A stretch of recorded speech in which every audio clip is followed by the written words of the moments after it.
natin ng Panginoon. Hallelujah. Thank you, Brother Radley. Akala niya na-rapture na ako. Well, magandang gabi po sa inyong lahat. And may we have the same spirit that David has when he said, I was glad when they said unto me, let us go into the house of the Lord. Alam ko na kayong lahat ay masaya sapagkat kayo narito ngayon sa bahay ng Panginoon. Hindi ako kumbinsado sa amin ninyo. Masaya po ba kayong nandito kayo sa bahay ng Diyos? Amen. Amen. Kaya nga, ang Diyos ay natutuwa kapag ka po tayo pumapasok sa kanyang sambahan na handang-handa na siya'y purihin, sambahin, at atin siyang bigyang kaluwalhatian. Kaya nga, sa pagkakataon pong ito ay napakaraming mga bagay tayong tinatanggap na mga katuruan na aking nakikita ang kaganapan, katuparan nito sa pamamagitan po ng mga patotoo na aking nadidinig. Every time po na may tumatayo rito, nagbibigay ng patotoo, yun po yung isang parang confirmation sa akin na merong ginagawa talaga ang Diyos sa inyong mga puso dahil po sa mga mensahe at turo na inyong nadidinig. Kaya nga po ngayong gabi, pakisabi lang sa katabi, buksan mo ang puso mo. Amen. Buksan mo rin ang pandinig mo. At tayong lahat ay tatanggap ng pagpapala at biyaya. Ito pong nakaraang buwan ay napakagaganda po ng ating mga tinatalakay. At sa buong ito ng Setyembre po, ang ating pong kabuang paksa ay patungkol po sa overcoming evil in the last days. Yung pong pagkakaroon natin ng pananagumpay laban sa mga masama sa mga huling araw. Tandaan po natin, at ito'y maging senyales sa bawat isa po sa atin, lahat ng inyong napapansin, nakikita, na nangyayari po sa ating mundo sa kasalukuyan ay indikasyon lamang, palatandaan lamang po na malapit nang dumating ang ating pong Panginoon. Yung mga pagbaha, yung pong mga lindol, yung mga digmaan kung saan-saan, yan po isang mga liwanag na pagpapatunay, malapit nang dumating ang ating pong Panginoon. Kayo po ba'y natutuwa na malapit nang siya dumating? Eh yung pong hindi pa nakapag-aasawa, masaya ba kayo? Naku, Pastor, wag sana muna mag-aasawa pa ako. Wag nyo nang intay na kayo makapag-asawa pa. Baka hindi pa kayo makasama sa rapture. Kaya nga, purihin po ang Panginoon, tayong lahat sa biyaya ng Diyos, alam ko, sasama sa kanyang muling pagbabalik. Kaya nga po, inimpisahan po natin ang ating pong paksang ito sa pamamagitan po ng ating tinalakay nung pong nakaraang linggo. At ito po ay patungkol sa pananagumpay laban sa mga maling katuruan. Overcoming false doctrines. Napakahalaga po na makita natin na magawa po natin na sa tulong at biyaya at sa liwanag ng salita ng Diyos, matutunan po nating managumpay laban sa mga iba't ibang mga maling turo na naglipa na po sa ating kapaligiran sa kasalukuyan. May dahilan po kung bakit tayo pinag-iingat sa mga maling katuruan. Makikita po natin, sinabi rito sa aklat po ni Mateo, doon po sa kabanatang 24, meron pong binanggit doon na sinasabi na sa mga huling araw, false prophets will rise and lead people astray. Sa huling araw, maraming mga sinungaling, maraming mga hindi totoong mga propeta na magsisilitaw at kanilang ililigaw ang marami. Marami ang sabi po rito, ang mga sisialis, they will turn away from their faith. Kaya nga minahalaga po ng ating punong pastor na ituro sa atin ang kahalagahan po ng pananagumpay laban sa mga maling doktrina sapagkat tayo po'y namumuhay sa isang mundo na punong-puno ng maraming turo na kalikuan at kasinungalingan.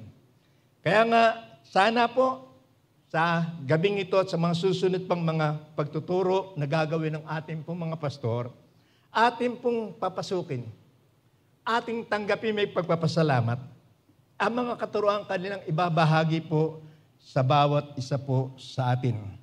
Kaya nga, para po tayo managumpay, para po tayo magkaroon ng katiyakan na tayo hindi maliligaw ng maling katuruan, napakahalaga po na ating tanggapin yung tinatawag po natin na sound doctrine. Yung totoo, yung wasto, yung tamang turo, sapagkat ang mga tamang turo ay nagsisilbi po na ating pong patibayan, our backbone. Alam niyo yung backbone? Yung buto natin sa likod, yung gulugod. Naalala ko kasi yung isang pastor nagsabi, meron daw pong 3 uri ng buto. There are 3 kinds of bones in the churches today. Unang bone, yung pong wishbone. Mga mananampalataya na wala nang sinabi, I wish si pastor maging ganito. I wish yung church namin, yun po mga tinatawag mga wishbone Christians. Meron naman tinatawag mga jawbone Christians. Yung panga. Yun po yung mahilig na nagdadadala ng kung ano-ano. Huwag kayong magdadala ng kung ano-ano sa siyo. Amen. Ang magdala, jawbone kayo, hindi kayo nakakatulong. Amen.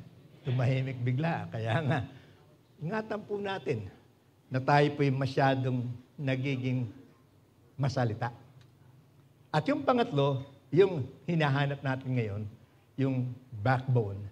At magkakaroon lamang tayo ng tatag, tibay sa ating pagkakilala at pananampalataya at pagsandig sa tunay at mahalagang salita ng Panginoon kapag po tayo ay patuloy na hindi lamang naglilingkod, kundi masikhay na nag-aaral ng salita po ng ating pong Panginoon.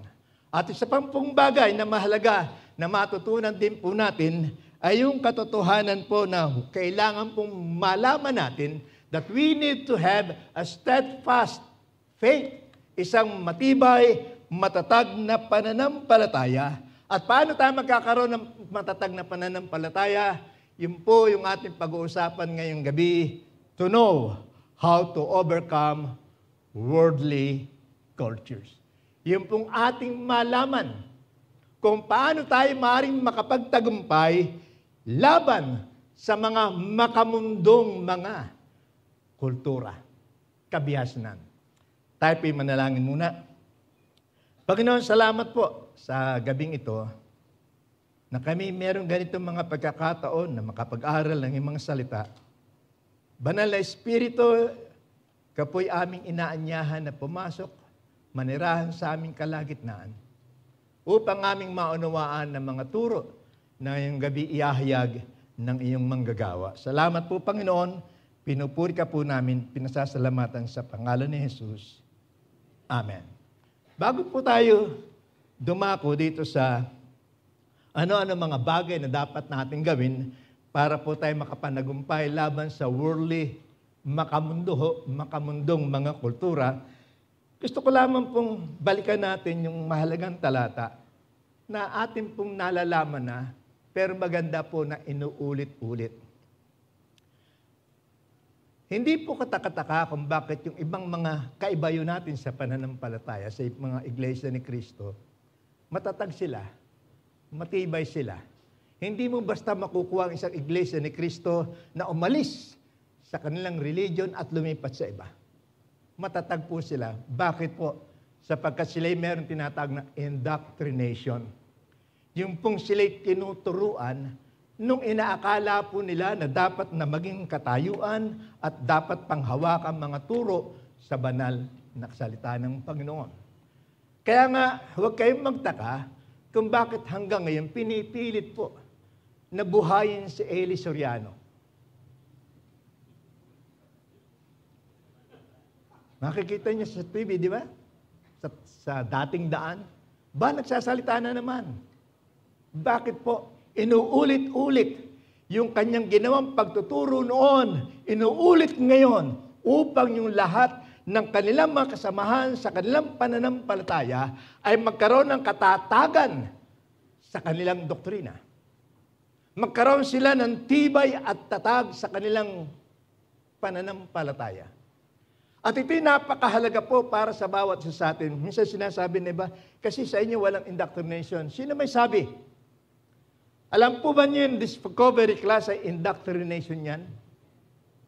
Sapagkat mula po rin tuturo sa inyo, sa atin kung paano tayo maliligtas. Lahat ng mga bagay ituturo sa atin. Kaya nga in-encourage ko po kayo. Huwag lamang kayong masiyahan na dumadalo ng Sabado o kaya Linggo, nakikinig ng salita ng Panginoon. Makipag-aral po tayo upang tayo hindi matangay nitong tinatawag po natin pag-aaralan ngayon, false doctrine at ng worldly cultures. Dito po sa 2 Timothy, pabayaan po niyong ating tingnan ang mga talatang ito ngayong gabi. Ano po sabi rito? 2 Timothy chapter 4, verses 1 to verse 4. Maliwanag po ang sinasabi diyan, ang sabi rito, in the presence of God and of Christ Jesus, who will judge the living and the dead, and in view of His appearing and the kingdom, I gave you this charge. Ang nagsasalita po rito is si Pablo. Nasabi niya ito dahil sa ating Panginoong Hesus na siyang magiging hukom sa lahat ng bagay, ay aking inihabilin sa iyo, aking idinidiin sa iyo. Ang sabi po niya kay Timoteo, I give you this charge. Ibinibigay ko sa iyo ang habilin na ito, ang hamon na ito. Preach the word. And to us, pastors of this church, we felt we are obligated. Nadadama namin na kailangan gawin po namin ito. Iparangaral ang salita ng Diyos. Preach the word, ang sabi po riyan. Be prepared in season and out of season. Correct, rebuke, and encourage with great patience and careful instructions. I know, balo ko po, tamapilan sa inyo, manasakit la. Kapampangan yan. First time mo narinig akong mga pampangan ng medyo diretso. Alam ko po na ilan sa inyong maaaring nasasaktan. Sapagkat sa labi ng mga pastor, nadidinig natin yung sinasabi na masakit siyang magsalita. We need to do that. Kailangan po namin gawin yon. Sapagkat kapag po namin ikukumplis sa inyo ang katotohanan, mapapahamak kayo at nanaisin po namin masaktan na kayo ngayon kaysa mabulid ang inyong kaluluwa sa impyerno. Kaya nga, sinasabi, meron nga nagtanong sa akin kasi si Pastor Manny laging ginagamit yung salitang balasubas. Sabi ko sa kanya ito, kapatid, anong tawag mo sa taong nangungutang hindi marunong magbayad? Balasubas po. Yun nga Masaktan ka kung ginagawa mo. Amen po ba? Kaya nga, hindi ho pwede sa amin yung hahatawin namin, papaluin namin ng kalabaw sa kabayo lalatay. Mas gusto namin diretsuhin na kayo. Sapagkat kung magkakaganon po, ang sabi rito sa amin ay rebuke, correct, sansalain nyo, ituwid ninyo. Kaya nga, kung may mga pagkakataon po, nakapagsasalita kami na medyo badiin, hindi po namin gagawin humingi ng paumanhin sa inyo. Sapagkat ito ang sinasabi ng salita ng Diyos, ito ang mandate ni Paul kay Timothy, and the same time, mandate sa aming mga mangaral, preach the word. Pangaral mo ang salita ng Panginoon. Amen po ba? Kaya kung sakasakali, meron po kami nababanggit, parang tumama sa inyo. Yung mga sabi, siguro, may kinuwento yung isang tao dyan kay pastor. Ba't alam niyang ginagawa ko? Yun po yung Espiritu ng Panginoon. At maganda, pag kayo tinatamaan, sabihin niya sa tahimik na lamang, praise the Lord, ako yun. Hindi yung praise the Lord, siya yun. Yung nasa unahan, kaya ako dito umuupo sa likod Kaya nga, ito ang sinasabi. Ngayon, balik tayo sa ating pag-aaralan ngayon. So, alam ko po, hindi na kayo masasaktan, kundi kayong lahat natutuwa at matutuwa sapagkat merong pagtutuwid na ginagawa ang bahay-sambahang ito sa mga maling ginagawa po natin. Amen po ba? Amen. Sabi mo sa katabi mo, ka manandaman.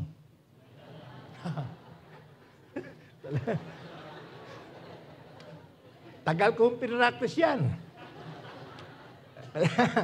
Huwag kang masasaktan, kapatid. Pasalamat tayo sapagkat tayo itinutuwid ng salita ng Panginoon. Pag-aaralan po natin ngayon, overcome worldly cultures.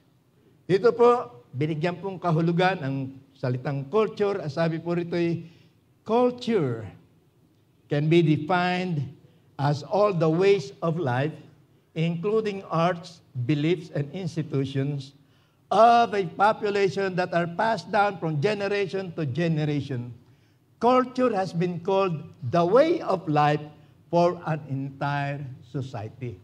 So kung atin pong titingnan mabuti, yung pong salitang culture, ito po yung paraan ng buhay ng lahat ng uri ng lipunan ng tao. At tandaan po nyo, bawat bansa ay merong kani-kanyang kultura. Naniniwala po ba kayo ron? Ibang kultura ng Amerika sa kultura natin. Yung iba nga, sabi nga nung kami pinag-aaral nito, ang iba nga pag bagong dating sa Amerika, nagkakaroon siya, sabi, na-culture shock ako. Nadinig niya sa salitang culture shock. Bakit ka ako? Kasi doon, alam mo, yung binan niya, hindi tinatawag na dad o tatay. Pangalan. Hey Fred, come here. Right? Pero hindi ganun yung kanyang mga anak. Ganun po kaya sabi na, walang modo, walang galang. Pero sa Amerika, tanggap nila yun. Sa atin, tawagin mong biyanan mo ng pangalan niya. Baka tagain ka eh. Walang modo, walang galang. Iba-ibang kultura natin. May kulturang maganda, may kulturang hindi maganda. Kaya nga sabi rito, worldly, yung makasalibutang kultura.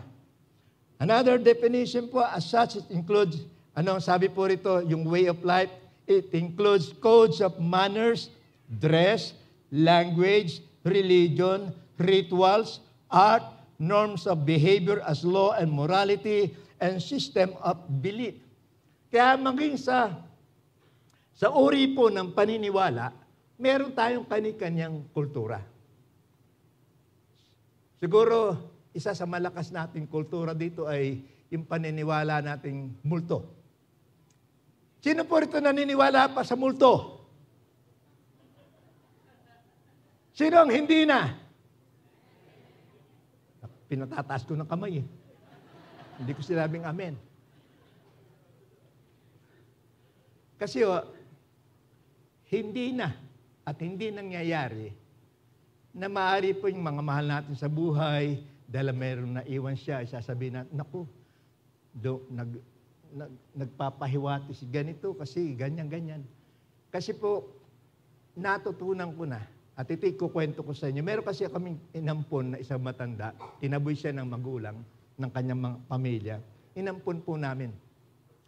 Matandang lalaki, natira sa amin na matagal. At nang kami nag-uusap, sabi ko sa kanya ay ito, Tatay Talino. Ang pangalan po niya ay Catalino. Tatay Talino. Matalino. Kung sino man po ang unang mamatay sa atin, ang ating kasunduan ganito. Kung sino ang unang mamatay, babalik at sasabing, totoo, may multo. 30 taon ng patay, hanggang ngayon, hindi ako minumulto eh. Wala nagpapakita. Yung aking may bahay, inuwi ko nasa bahay. Nasa urn siya. Pagka umaga, lalapitan ko, kinakausap ko. Hindi sumasagot.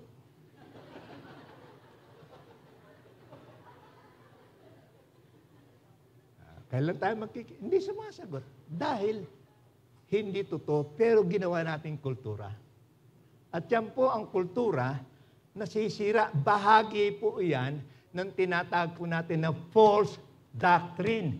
And this is a doctrine taught by the devil. Gagamitin ko yung sinabi ni Pastor Bunny, demonic yan, yung naniniwala ka pa hanggang ngayon sa multo. Yung katabi mo, pwedeng pagmultuhan ka niya, may gawin sa yung kababalaghan niya. Yan, pwede yan. Pero yung namatay na, wala. Kaya nga, ito po sinasabi rito sa atin, lahat ng bansa, tao, meron kanilang kultura. Lamang, bakit po tayo binibigyan ng babala na tayo po'y matutong magkaroon ng pananagumpay laban sa mga hindi tamang kultura, worldly makamundong kultura, sapagkat yan po'y gagawin ng kaaway na kay ihiwalay sa tunay na pananampalataya. Kaya nga ito po'y napakahalaga. Kaya sa Tagalog, ang tawag po rito kultura, kabihasnan, sibilisasyon, kalinangan. Yan po ang ibig sabihin ng salitang culture. Tingnan po natin na sinabi rito sa 1 John chapter 2 verses 15 to verse 17. Ang sabi po rito, do not love the world or anything in the world. If anyone loves the world, love for the Father is not in them. For everything in the world, the lust of the flesh, the lust of the eye, and the pride of life comes not from the Father, but from the world. The world and its desires pass away, but whoever does the will of God lives forever. Ano ang turo sa atin? Ano ang binigay na katuro sa atin ngayong gabi ng aklat na ito ni San Juan? Una po, sabi niya rito, do not love the world or anything in the world. Huwag niyong ibigin ang sanglibutan. Huwag niyong ibigin at ibang-ibang bagay na binibigay, pinagkakaloob ng sanglibutan sa kasalukuyan. O anumang bagay na nandito sa mundo. Sapagkat ang sabi rito, sino man na umiibig sa mundo, ang pag-ibig ng Ama ay wala sa Kanya. Maliwanag po ba yun, mga kapatid? Kaya nga ano nasa mundo? Tinuro sa atin dito, binasa ko kanina, what is in the world today? The lust of the flesh. Yung pita ng laman. Sapagkat kung hindi mo mapagtatagumpayan yung katawan mo, yung katawan mong yan ang siyang magdidikta sa lahat ng sasabihin mo at lahat ng gagawin mo. Pagbangon mo sa umaga, araw ng linggo, no, sabi ng katawan, maaga pa, matulog ka pa, mag-first service, second service ka na lang. Inabot ka na ng alas 10, hindi ka pa bumabangon. Ang sabi ng katawan mo, mag-third service ka na lang.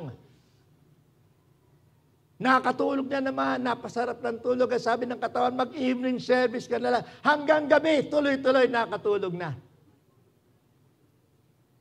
Yon ang sinasabing the lust of the flesh. Yung gusto ng katawan. Anong gusto ng katawan natin? Karangyaan. Anong gusto ng ating katawan? Yung tayo hindi napapagod, yung tayo hindi nahihirapan. Yan ang gusto ng katawan. Tanungin mo yung katawan mo, anong gusto niya ngayon? Kumain. Nakikinig pero ang iniisip, ano kaya kakainin ko mamaya? Kaya nga, lust of the flesh. Kaya kahit yung bawal na pag-ibig pinapasok, lust of the flesh yan. Pita ng laman yan na nasa mundo. Yung pong sinasabing lust of the eyes. Yung pita ng mata. Yung mata natin na hindi humihinto ng katitingin sa kung ano-ano. Na kung saan na nagdidikta sa atin, kunin mo, bilin mo. Kaya nga marami po sa atin, hindi nagkakasya yung ating tinatanggap na sweldo. Wala pa yung sweldo, baon na sa utang. Bakit? Sapagkat marami tayong nakikita. At yung nakikita, gusto natin bilhin. Kaya mapanganib kung hindi rin lang kayo, wala rin lang kayong pera, hindi na kayo pupunta sa mall. Marami kayong makikita ron na iinggan niya sa iyo na kahit pangutang mo, gagawin mo. Lust of the eye and the pride of life. Kaya, ano po, kasabihan sa Amerika, yung American dreams. Alam niyo yung American Dreams? Yung pong American Dreams ay yung magkamal ng maraming salapi, magkaroon ng magandang bahay, magkaroon ng magagandang sasakyan, magkaroon ng estado na mataas. That is American Dream. At kapag ka inyong pinapangarap ang mga bagay na yan, pinasukan ka na ng tatlong bagay na narito sa mundo, lust of the flesh, lust of the eye, and the pride of life. Na kung saan po sabi ng Panginoon, huwag mong ibigin ang mga bagay na nandito sa mundo. Maliwanag po ba yun? Sapagkat tandaan nyo, lahat ng minamahal nyo, whether you like it or not, dating sa nalit panahon, iiwanan ninyo. Mahal ako ng aking may bahay. Ay yung maniwala. Sumama kayo sa akin, tanong niyo sa kanya. Mahal ako ng aking may bahay. Pero yung kanyang pagmamahal na yan, hindi ko napigilan na hindi mawala sa akin. Sapagkat tandaan po nyo, lahat ng inyong iniibig at minamahal na nandito sa mundo, iiwan ninyo o kaya na may iiwan kayo. Amen. Sabi mo sa katabi mo, mahal kita pero darating panahon iiwanan kita. Huwag niyong bigyan ng masamang kahulugan yun, ha? Ang aking binibigyan, lalo kung katabi ang asawa niyo, ano? Ano? Ibig sabihin po'y mawawala, mamamatay, mawawala talaga, malulusaw. At yan po'y katotohanan ng buhay. Kaya nga, ang sabi po rito ay huwag natin ibigin ang mga bagay ng mundo. Kaya nga, bakit po tinuturo sa atin ito? Sapagkat likas sa mga tao po, yung magkaroon sila ng pagnanasa. Likas sa atin po yung wala tayong tinatawag po na kasapatan sa ating mga buhay. And no wonder why the Bible is always telling us godliness with contentment is great gain. Ang pagiging makadiyos na may kasapatan ay napakalaki pong kapakinabangan natin yan. Magkakaroon ka ng kapayapaan.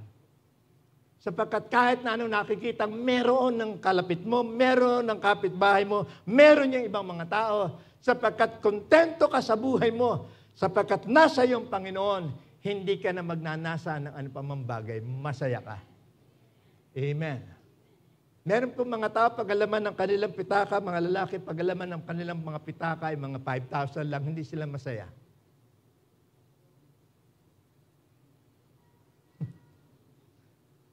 Gusto nila higit pa.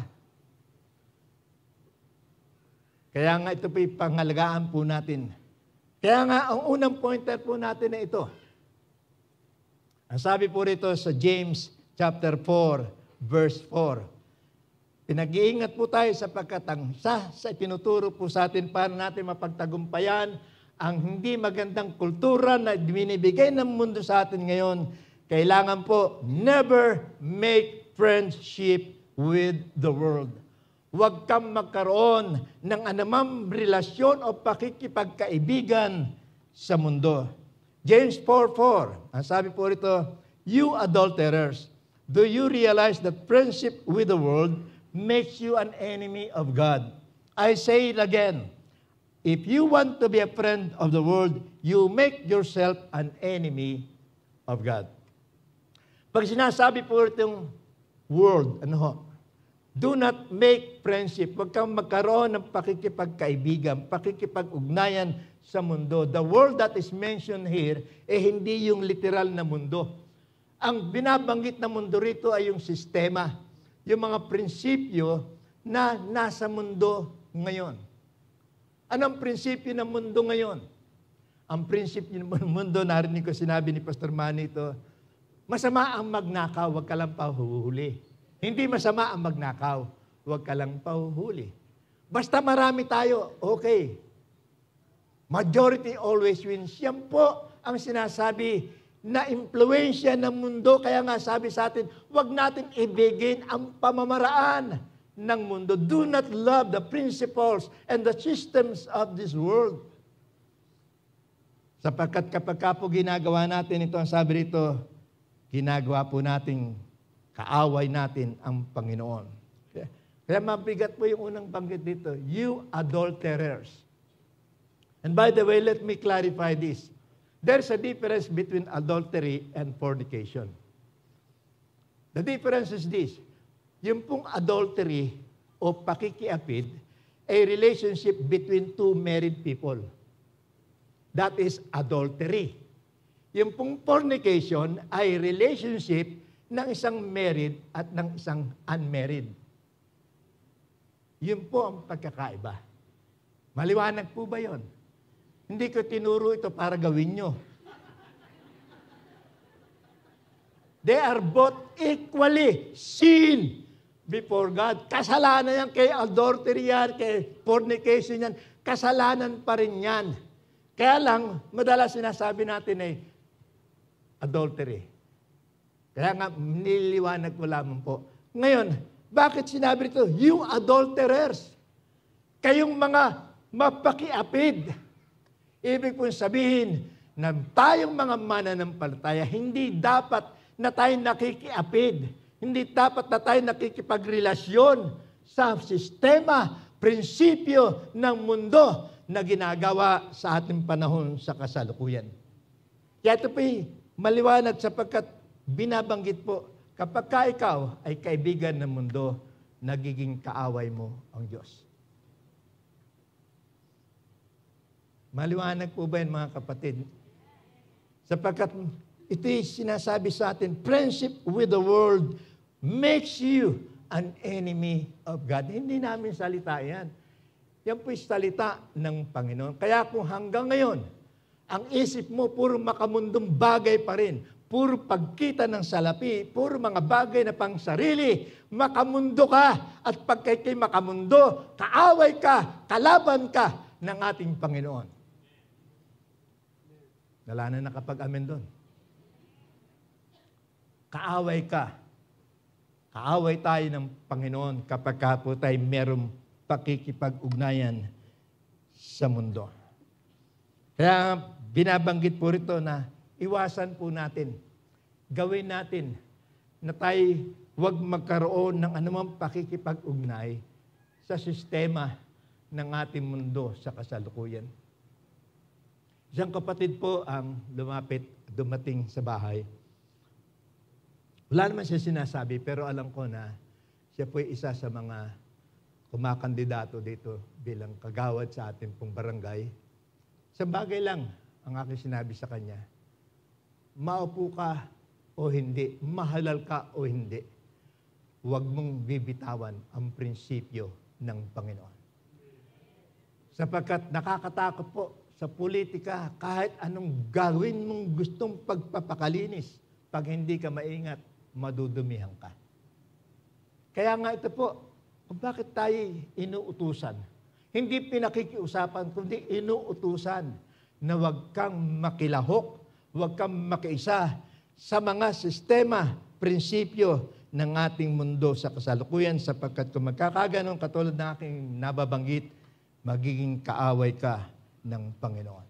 Ngayon, hindi ko sinasabing huwag na kayo magkaroon ng kaibigan. Ako, may kaibigan po ako na hindi pa mananampalataya.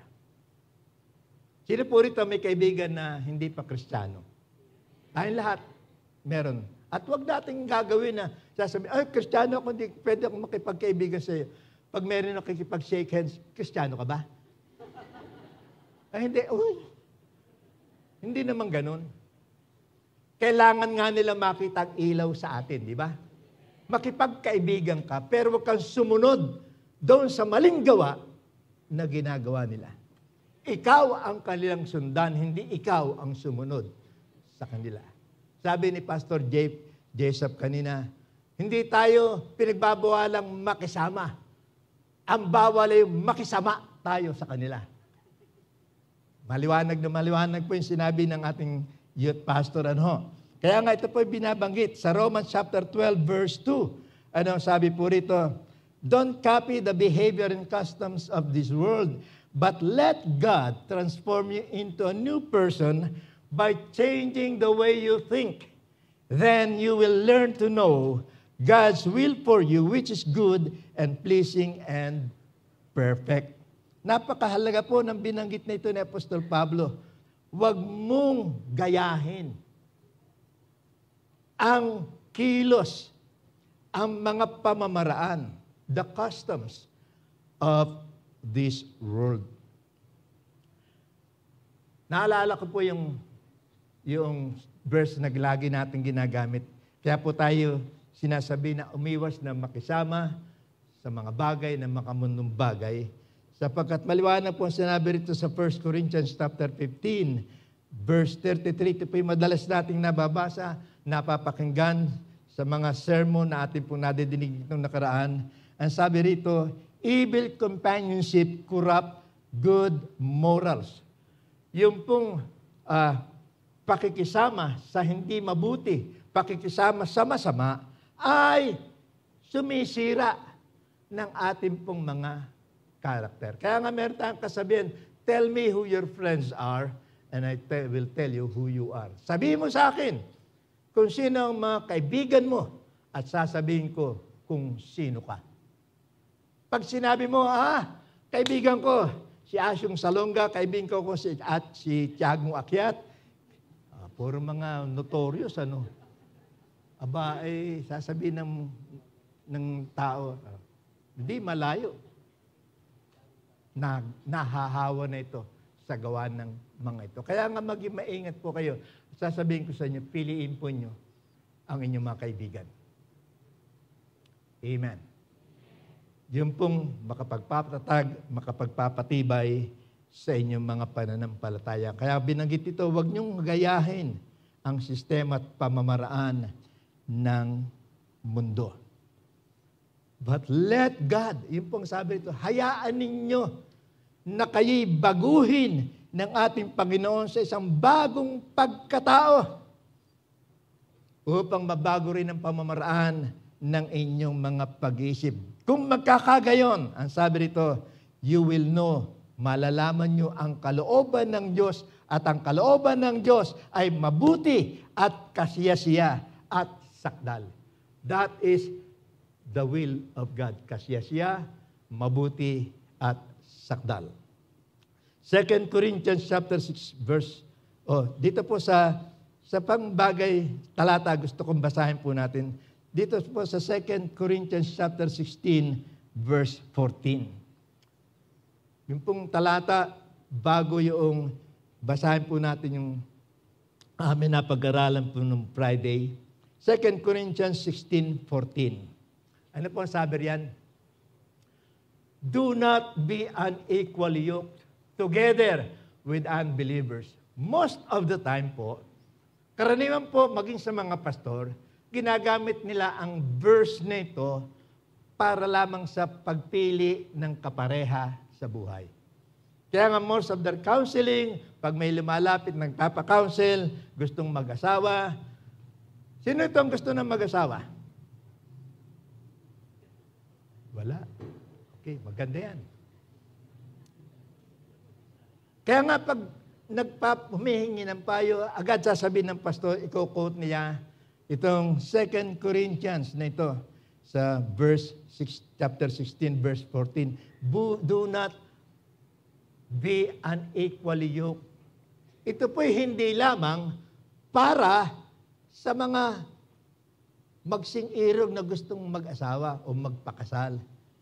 Ito po'y general, pangkalahatan ito sapagkat ang tinuturo dito, huwag kang makipamatok sa mga hindi nananampalataya. In the Old Testament po, kanilang practice, sa kanilang pag-aararo sa bukid, meron silang laging magkatuwang na baka. Dalawa lagi ang nag-aararo. At sila po'y merong saklay sa kanilang mga batok. Kaya nga sila'y magkasabay laging lumalakad. At ginamit po yung do not be unequally yoked sapagkat kapag po ang isang baka, sinamahan ng isang uri ng baka na hindi kasundo ng isa, hindi natatapos ng trabaho, lagi nag-aaway. Nasisira ang trabaho. The same thing sa relasyon natin sa mundo.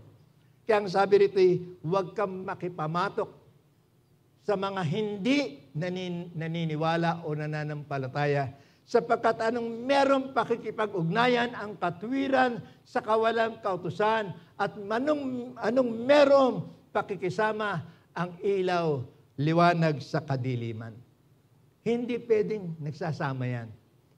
Kaya nga, ito po'y maliwanag na binibigay, tinuturo po sa atin na tayo huwag magkaroon ng anumang pakikipag-ugnayan sa mga walang pananampalataya. Amen po ba? Ngayon, katulad ng binanggit, hindi ko sinasabing huwag na kayo makipagkaibigan. Ibig pong sabihin dito, huwag niyong gawin na kayo madala ng di mananampalataya sa kanilang hindi tamang mga gawain. Kaya ito po ang dinuktong dito sa 2 Corinthians pa rin, verse 17 to verse 2, at saka yung chapter 7, 2 Corinthians 6:17. Ang sabi po rito, una, huwag kang makipamatok, huwag kang makisa, huwag kang makisama sa mga walang pananampalataya sa ating Panginoong Diyos.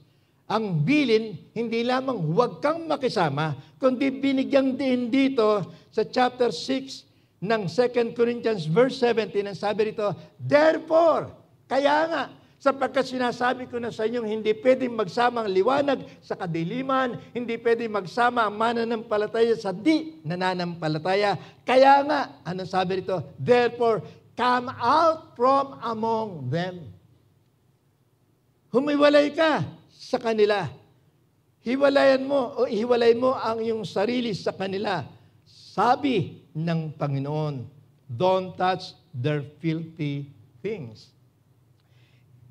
Hindi lamang sinasabi rito, humiwalay ka, kundi sabi po rito ay, huwag mong hawakan ang kanilang mga maruruming mga gawa. Don't have anything with what the unbelievers is doing. Kung meron silang sinasabi, meron silang pinapalanong hindi magandang dapat gawin, wag na wag kayong sasama. Amen po ba? Kung kayo papunta ng church, nadaanan nyo sa inyong kaibigan at sabi, wag ka na muna pumunta ng church. Mag-party muna tayo, maganda yung pupuntahan natin, masisiyahan ka ron. Sana sabihin niyo, sorry, nakatalaga na ako, nasasamba ako sa Panginoon. And this is what Abraham Lincoln always said nang siya pong presidente ng Amerika. Sabi niya lagi sa mga tao ito, huwag kayong pupunta sa amin ng araw ng linggo. Sapagkat araw ng linggo, hindi ko kayo kakausapin, pupunta ako ng church. At yun, ang isang napakaganda pong behavior na makita sa isang mananampalataya. Do not touch their filthy things, and I will welcome you. I will be with you. Sabi rito, I will be your father, and you will be my sons and daughters, says the Lord God Almighty. Kapag ginawa mo na humiwalay ka sa kanila na di sumasampalataya, ang pangako ng Panginoon, i-welcome kita. Tatanggapin kita. Ako'y magiging iyong ama at ikaw ay aking magiging mga anak. Anak na babae at anak na lalaki. Sigurado po ba kayong mga anak na kayo ng Panginoon? Ang anak ng Panginoon, wala nang anumang pakikihalubilo, wala nang anumang pakikisawsaw pa sa mga bagay ng mundo. Amen.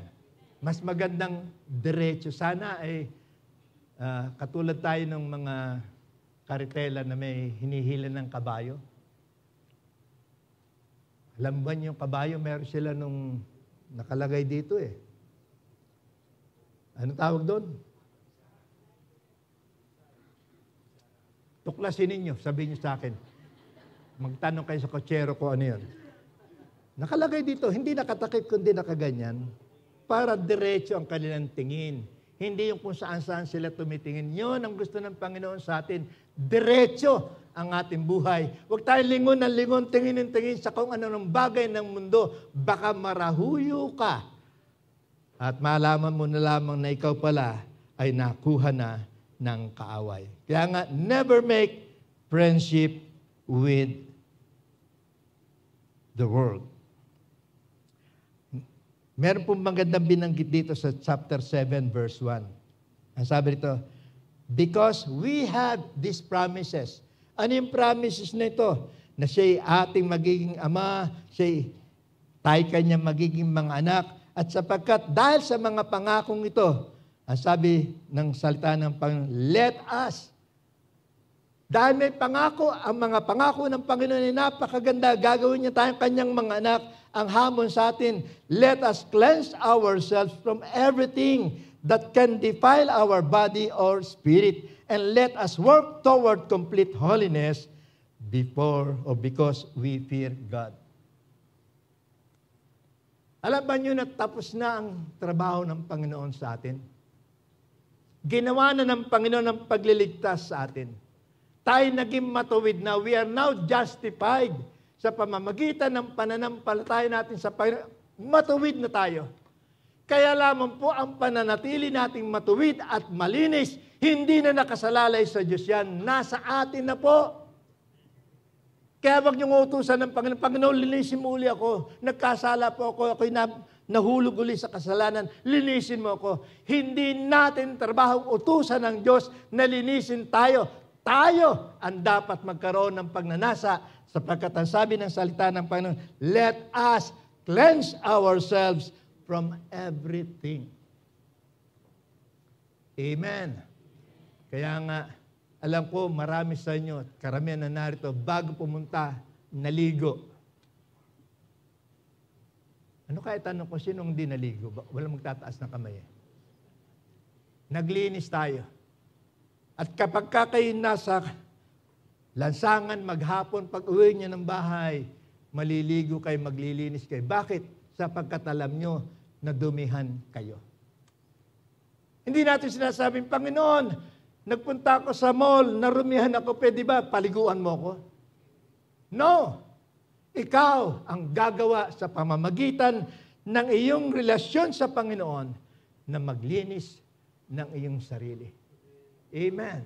Lumapit ka sa Panginoon, sabi mo, Panginoon, nagkamali po ako, nagkasala ako. Panginoon, gusto ko maging malinis lagi sa paningin mo. Kaya nga, napakahalaga na makita po natin sapagkat ang sabi rito, let us work toward complete holiness.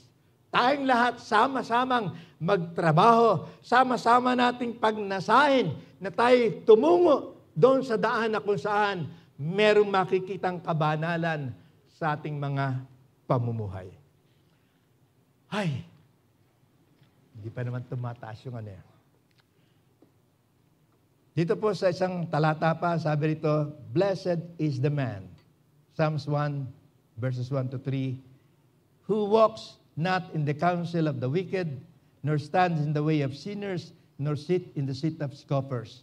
His delight is in the law of the Lord. Mapalad ang tao na hindi lumalakad sa payo ng mga masama, hindi tumatayo sa daan ng mga makasalanan, ni nauupuman sa upuan ng mga manlilibak. Everyday po na lumalabas kayo ng bahay, kung minsan kahit sa bahay mismo, hindi nyo maiiwasan na may mga tukso, may mga kasalanan kayong magagawa.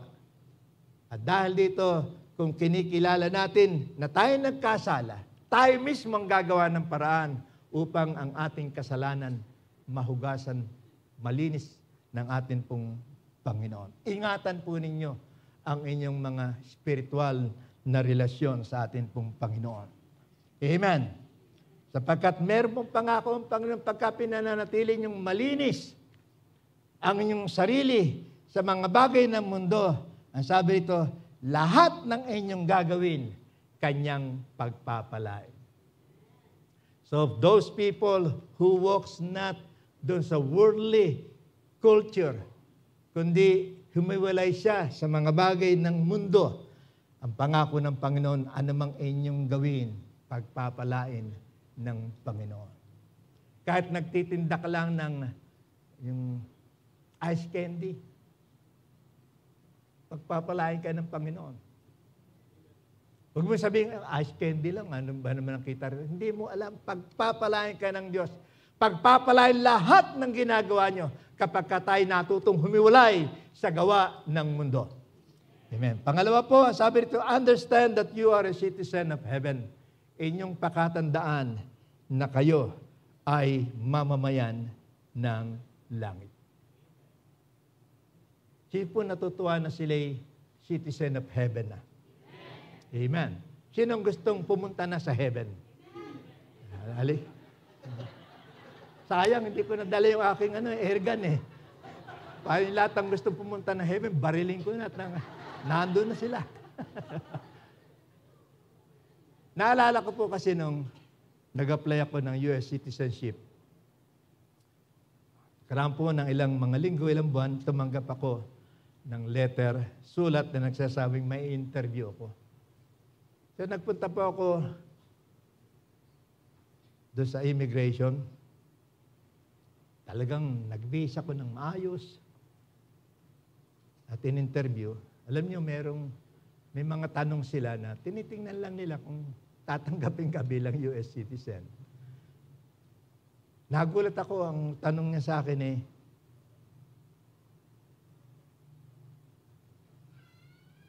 can you spell your name? Siyempre naman, alam na alam ko. Grade 1 pa lang, alam ko na spelling ng pangalan ko eh. Sinabi ko sa kanya, oh good, sabi niya. Tapos po, yung pong mga tanong na iniisip ko mabibigat, kasi meron po mga tanong. Minsan po itatanong ko, sinong gobernador ng ganitong estado, states. Napakahirap po. So, ang akin hong pinakikita ito, para maging US citizen ka, you have to undergo na interview na kung saan talagang papawisan ka. Buti kung meron silang habag, talagang madali lang, pero papawisan ka, mabigat. Pagiging US citizen, mahirap.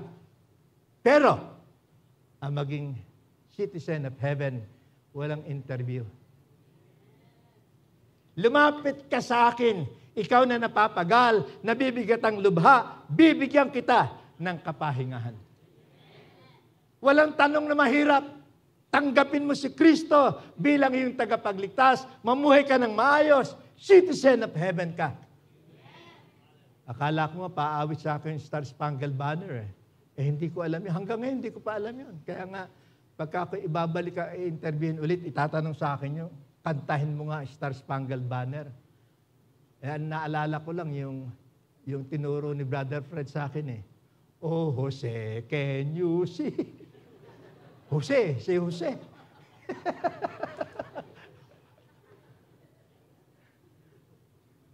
wala akong alam.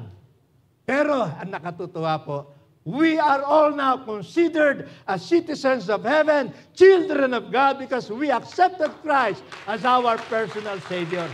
Kaya nga ito po dapat maunawaan ninyo. Pinakamataas na kalagayan yung maging mamamayang ka ng langit. Although, merong mga benefits sa maging US citizen, katulad ng nangyari sa akin po. Meron akong medical, lalo na sa California, meron akong medical card, meron akong Medicare, libreng gamot, libreng doktor, marami akong pinagdaan ako, libre. Yun ang benefit. Benefit na panglupa. Pero sa Diyos, pag citizen ka ng heaven, may benefit ka na rito, mas malaki pa ang benefit mo doon sa taas. Kaya nga, praise God! Ako, tayong lahat ay mamamayan ng kalangitan. At kapag ka po tayo nandoon sa ganong kadiwa, ganong kaisipan, hindi niyo natitignan ng mga bagay na narito sa mundo sapagkat sasabi, iiwanan ko lang yan. Mawawalang lahat yan. At ang hindi mawawala ay yung pananampalataya ko sa Panginoon na kung siya'y dumating man anumang oras, kasama ako at kung ako man ay mamatay, pupunta ako sa Kanya. Why? Because I am now citizen of heaven. Hindi bukas, ngayon, mamamayan ka na ng kalangitan. Unawain po natin yan. Tandaan po natin yan. Ang sabi rito sa Ephesians chapter 2, verse 18 to 20, now all of us can come to the Father through the same Holy Spirit because of what Christ has done for us. So now you Gentiles are no longer strangers and foreigners. You are citizens along with all the God's holy people. You are members of God's family. Together we are His house, built on the foundation of the apostles and the prophets, and the cornerstone is Christ Jesus Himself. Kaya nga, hindi na tayo estranghero. Tayo po ngayon, mga mamamayan na ng kalangitan. I am a Filipino citizen by birth, tapos naging US citizen. Amen. Tapos naging senior citizen pa, nadagdagan. Pinakamaganda, citizen ng langit. Amen. Kaya nga ito po, ay tatandaan po natin mga kapatid. But we are, sasabi rito sa Philippians 3:20, but we are citizens of heaven. Sabihin mo sa katabi mo, I am a citizen of heaven. Pag malaki niyo yan, hindi na inintay na mamatay pa tayo para maranasan ng langit. Ang totoo po niyan, kapag ka nasa iyo si Kristo, ikaw ay namumuhay na maayos para sa Kanya. Ang lupa, gaya na ng langit sa atin. Amen. Bagamat marami tayong nakikitang kinaiinisan pa natin, meron pa ba kayong kinaiinisang tao? Huwag kayong titingin kung saan-saan. Doon, wala na kayong kaiinisan. At ang mainis dito sa lupa, alisin niyo yan. Mahalin nyo yung katabi nyo. Tingnan mo yung katabi mo, kaibig-ibig naman, di ba? Karapat-dapat lang mahalin po natin. So ito po yung napakaganda na malaman natin, we are citizens of heaven. Bakit tayo naging mamamayan ng kalangitan? Dahilan sa ginawa ng Panginoon sa bawat isa po sa atin. Kaya nga, sabi ito sa Colossians 3:2, set your minds on things above, not on earthly things. Ating i-focus, ituon natin ang ating mga mata, ang ating isip sa mga bagay na panglangit, hindi sa mga bagay na panglupa. Kasi pag lagi niyong titingnan yung bahay niyo, lagi niyong titingnan yung karne niyo, lagi niyong titingnan ang buhay na maganda dito sa lupa, para mahirap iwanan yung mga nakikita ninyo. Pero pag iniisip nyo, hindi naman ako dito. Ako'y manlalakbay lang dito. Amen. Amen. Ako ay tourist lang dito sa mundo. Ang talagang tahanan ko sa taas. Makikita nyo, mas lalo kayong masisiyahan, mas lalo kayong magagalak, mas lalo nyo maipopokus ang inyong pag-ibig at paglilingkod sa Panginoon, sapagkat hindi nyo na inaasikaso yung mga bagay dito sa mundo, sapagkat alam nyo, iiwan lamang ninyo ang lahat ng yan. Paano kaya kung meron kayong milyong-milyong piso sa bangko? Tapos iiwanan lang nyo. Meron po ba kayong milyon sa bangko? Sino merong milyon sa bangko? Taas nga na kamay ng malapitan ko. Baka pwede kong hiraman. Wala. Kung tayo man ay wala ng kasaganaan dito sa lupa. Pero sa atin, yung wealth po natin, yung malaman natin, maganda ang ating relasyon sa ating pong Panginoon. Panghuli po, ang sabi rito, live as ambassadors for Christ. Mamuhay tayo na katulad ng mga ambasador ng ating pong Panginoon. Yung pong kahulugan ng salitang ambassador, ang sabi rito ay an accredited diplomat sent by a country as its official representative to a foreign country. A person who acts as representative or promoter of a specified activity. Maraming kahulugan ng ambassador. A person sent on a mission to represent another. So, ito pong mga salitang ito sa Tagalog ay embahador, kinatawan, sugo, ambasador, legado. Alam po natin na ang buhay ng isang ambassador, siya'y kumakatawan. So pag siya'y pupunta sa ibang bansa, ang kinakatawan niya ay ang kanyang bansa. Kung siya'y Pilipino, kinakatawan niya ang bansang Pilipinas. Pumupunta siya, parang siya ang nagiging representante ng bansa. At ang mga ambassador po, bago naging mga ambassador yan, dumaan yan sa mga pagsasanay. Sinasanay sila kung paano sila kikilos, kung paano sila magsasalita. Alam po niyo mga ambassadors, very diplomatic yan. Kung magsalita po sila, yung salitang maganda. Wala kayong marinig na ambassador na nagpunta, halimbawa sa China. Sasabihin, nakatagpo yung presidente ron, hoy, ba't may inaangkin yung aming bayan, yung aming bansa? Ba't lahat kinuha? Hindi ho ganun. Madiplomasya po ang isang ambassador.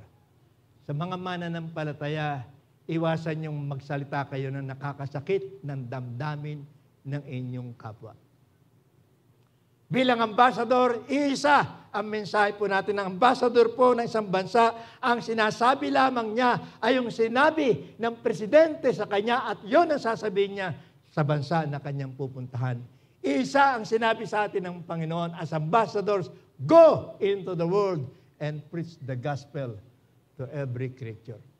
Although tayo pong lahat, gustong-gusto na natin pumunta ng langit. Sino sa sipur, gustong-gusto na talagang pumunta ng langit?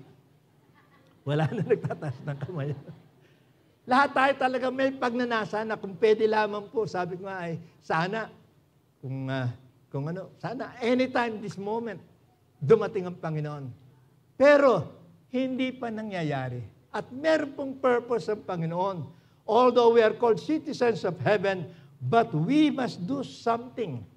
Ang isa po sa nakalulungkot sa maraming mga believers sa ito, believers today, sabi rito sa ating pong pinag-aaralan, ang mga mananampalatayang, they are so heavenly minded that they become of no earthly use. Masyadong napupuno ang kanilang isipan ng mga bagay na panglangit, nakalimutan na nila na meron pala silang trabaho dito sa lupa. Gusto natin pumunta ng langit, pero hindi pa tayo pinapupunta sa langit. Sino pa natutuwa na hanggang ngayon nandito pa sila sa lupa? Parang hindi kayo natutuwa. Nandito pa tayo. Hindi pa tayo kinukuha ng Panginoon. Bakit po? Sapagkat meron siyang trabaho na iniwanan sa atin. At ano ito? Yung tayo po'y maging ambassador, tagapagdala ng mabuting balita ng kaligtasan sa mga tao. And I wish that all of us can be used as ambassador. Nung araw po, ang tawag sa mga kabataan dito nung araw ay CA. Christ Ambassadors. Lately po napalitan ng YDC. I think Pastor Is, CA ka nung araw, ano? Pero hindi ka na YDC ngayon. Nakita yung kaibahan? Yung Christ Ambassador, anumang edad mo, ambassador ka. Eh siya, hindi na sa CA. Hindi na siya YDC. Kasi yung YDC, Young Disciples of Christ. Eh kung hindi ka na young, parang hindi ka na disciple. Tayong lahat, bata man o matanda, we are all ambassadors. Tayo'y tagapagdala ng mabuting balita. Yes, nasisiyan tayo na tayong lahat ay mga tagalangit, pero wag nating kalilimutan, meron pa tayong gawain. And that is to spread the gospel. The gospel is God. The gospel is Jesus Christ. Gospel means good news. Jesus is the good news that came down from heaven para po tayo ay iligtas sa lahat ng ating pong mga kasalanan. Kaya nga, pagka kayo po'y nagsishare ng gospel, ang sinishare niyo talaga doon, si Jesus. Siya ang mabuting balita. Kaya ito po'y tatandaan natin mga kapatid, na tayong lahat bilang mga anak ng Diyos, mahalaga na isa sa mga bagay na ating pong ganapin ay yung tayo maging mga embahador. Hindi yung balsamador, embahador. Magkatunog kasi ng atin pong Panginoon. Kaya ito ho, sinabi rito sa 2 Corinthians chapter 5, verse 17, this means, kaya nga dahil tayo mga ambassador, this means that anyone who belongs to Christ has become a new person. The old life is gone, a new life has begun. And all of this is gift from God. Lahat ng ito, regalo sa atin ng Panginoon, who brought us back to Himself through Christ. And God has given us this task. Binigyan tayo ng Panginoon ng gawaing ito, na tayo ay maging gamitin ng Panginoon upang tayo po ay maging tagapamagitan, magbigay ng pagkakasundo.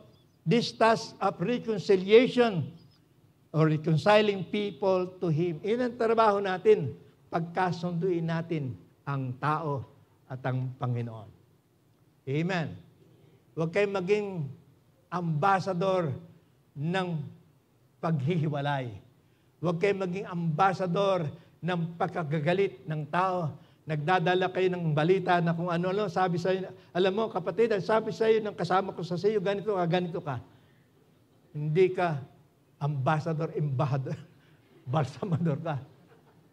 Ang dala ng ambassador, mabuti at magandang balita. Amen.